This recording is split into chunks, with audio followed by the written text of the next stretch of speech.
Con su venia, diputado presidente. Hoy tenemos una sociedad cada vez más politizada, más consciente de la coyuntura política, social y económica de nuestro país, más interesada por lo que sucede en su estado.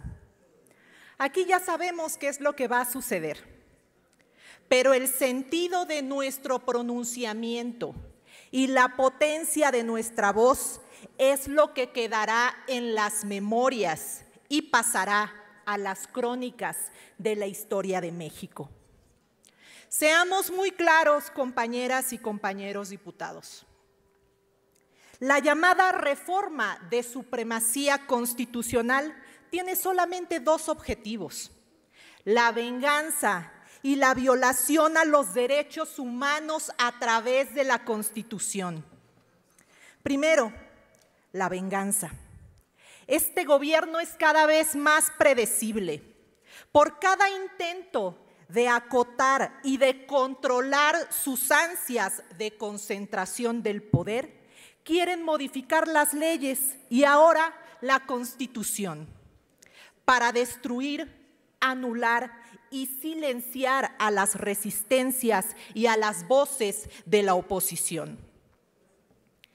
Y por oposición no nos referimos a los partidos políticos. En estos momentos históricos de retroceso, eso es lo de menos. Nos referimos a los miles de ciudadanos y ciudadanas libres que no están de acuerdo con su forma de gobernar y que en una democracia auténtica tienen derecho a ser escuchados, a ser representados y a oponerse ante el autoritarismo.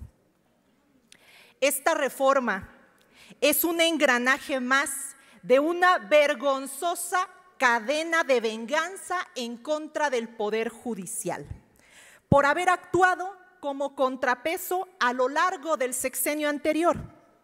Y quiero aprovechar la ocasión para preguntarle a la mayoría del partido del régimen en el Congreso de la Unión: si la reforma al Poder Judicial es legal, como lo arguían en los parlamentos abiertos y en el debate en tribuna, entonces, ¿por qué eliminar los juicios que pretendían detener su reforma? Pero de todos los males que representa esta aberrante reforma, por increíble que suene, familias mexiquenses, es el menor. Lo más perverso es que esta reforma tiene como principal objetivo violar los derechos humanos a través de la propia Constitución. Con estas reformas se legalizan las injusticias, corrompiendo y desvirtuando el fin supremo de la Constitución, que es la protección del pueblo.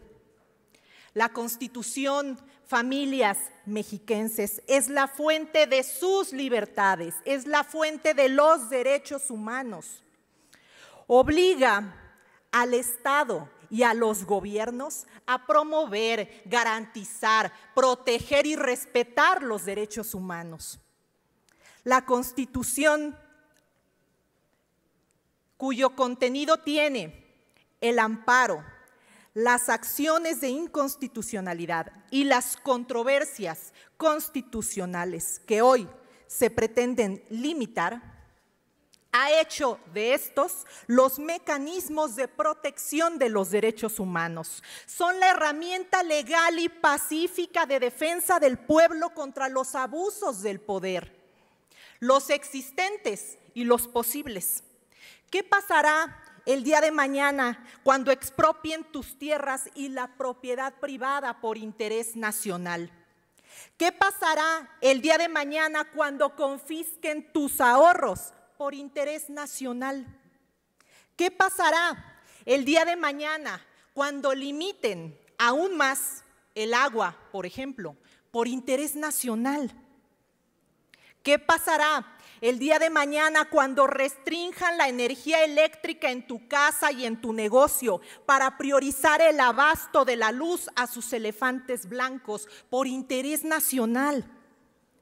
Limitar, restringir o eliminar los mecanismos de defensa de los derechos humanos constituye en sí una violación a los derechos humanos, porque dejarán a la ciudadanía indefensa y desprotegida ante las malas decisiones del gobierno, ante esas malas decisiones que afecten su vida, su libertad y su patrimonio.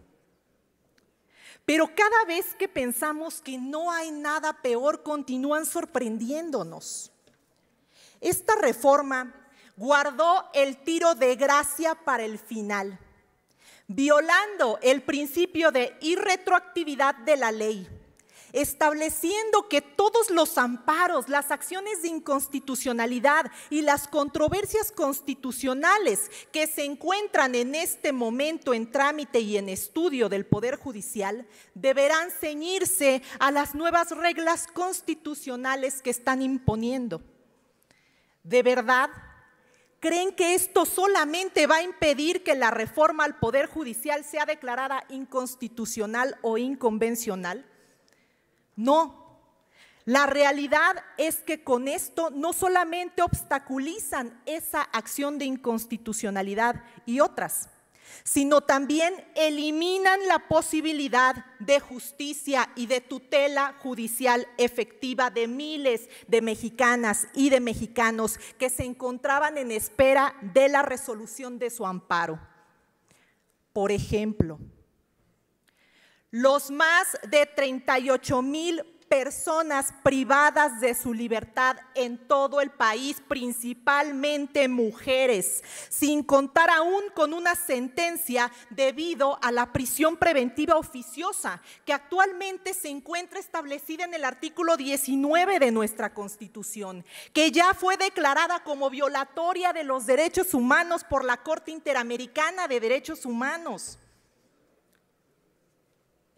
Si bien la prisión preventiva oficiosa no fue creada por el actual régimen, sí ha sido altamente promovida, justificada, ampliada y utilizada durante el sexenio anterior y ahora aún más.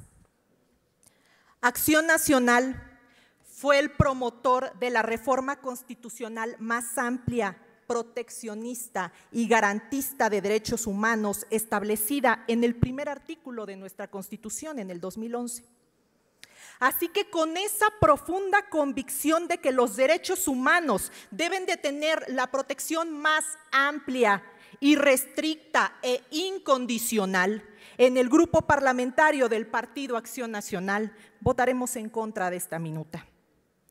A las y los mexiquenses, sepan ustedes que no son las mayorías las que siempre tienen la razón, por más avasalladoras que éstas sean. El poder no se debe centralizar ni concentrar en un solo individuo ni en un solo órgano. Se debe dividir para evitar las arbitrariedades, la discrecionalidad, las injusticias y el abuso del poder.